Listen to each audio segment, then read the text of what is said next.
হযরত ওমর রাদিয়াল্লাহু তাআলা আনহু যখন মুসলিম জাহানের খলিফা তখনকার একদিনের ঘটনা। বাইতুল মাল থেকে সব মুসল্লিদের মাঝে এক প্রস্থ করে কাপড় বন্টন করা হলো।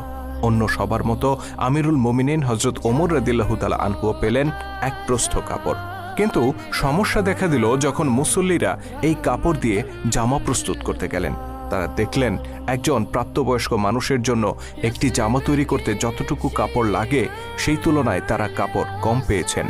তারা বেশ মনক্ষুণ্ণ হলেন, কিন্তু এটা নিয়ে প্রতিবাদ করার কোনো সুযোগ ছিল না, কেননা বাইতুল মালে যতটুকু কাপড় ছিল তা সবার মাঝে সমভাবে বন্টন করতে গিয়ে প্রত্যেকের ভাগে যতটুকু বরাদ্দ হয়েছে তাদেরকে ঠিক ততটুকুই দেয়া হয়েছে, কাউকে কম বা বেশি দেয়া হয়নি। ফলে বিষয়টি নিয়ে মুসল্লিদের মাঝে দুঃখ থাকলেও কোনো ক্ষোভ ছিল না। কিন্তু বিপত্তি বাধে শুক্রবার জুমার দিনে, যখন খলিফা ওমর রাদিয়াল্লাহু তাআলা আনহু নতুন জামা পরে মসজিদে নববীতে এলেন। মুসল্লিরা লক্ষ্য করলেন তাদের সবার কাপড় আটসাট হলেও খলিফার গায়ে পরিহিত নতুন জামাটি বেশ বড়সড়। তারা বুঝলেন এক প্রস্থ কাপড় দিয়ে এত বড় জামা প্রস্তুত করা সম্ভব নয়, এখানে অন্তত 2 প্রস্থ কাপড় লেগেছে।